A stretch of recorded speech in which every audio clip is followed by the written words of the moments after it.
One of the final steps that we're doing on this polished concrete overlay is applying polish guard.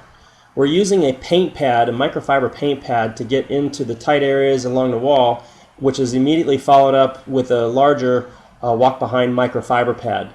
Ron is applying the polish guard at a ratio of roughly 2,000 square feet per coat per gallon.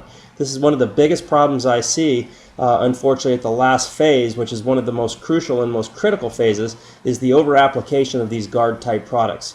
Polish guard is a blend of copolymer combined with lithium silicates, so you're getting several features and benefits from using a product like this. Number one, you're getting penetration, and you're forming a barrier to prevent staining from foreign substances such as Coca-Cola and coffee, but you're also getting some additional hardening on the surface by introducing the additional silicates. You'll notice how tightly I'm applying the product. I'm putting it down ultra thin, and this is a big problem, is that I see people put it on way too thick.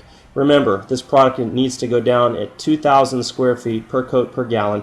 Also, on the first application, typically we're diluting it two parts polish guard to 1 part water, just to help thin it down a little bit.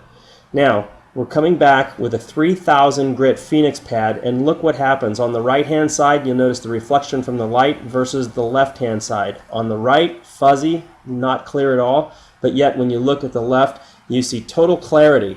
And so this is the huge step which really clearly defines the floor. Again, on the left it's fuzzy, while on the right it really brings clarity to the floor, as I just about get run over with the machine.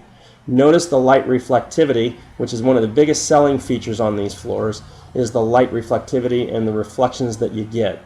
This is a very clean looking floor, and this is one of the final steps by using the polish guard, so you can see the clarity that we're able to obtain.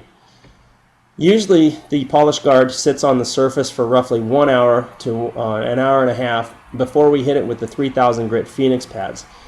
Sometimes, as a result of using the Phoenix pads, you get little swirl marks that ultimately will go away with the use of the floor. In other words, when you get some pedestrian traffic.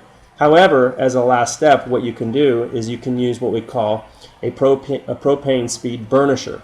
On the bottom of this burnishing unit, we have a 3,000 grit twister pad, which really pops the floor. It takes any of those little swirls left behind from the Phoenix pad, and this is considered the last step.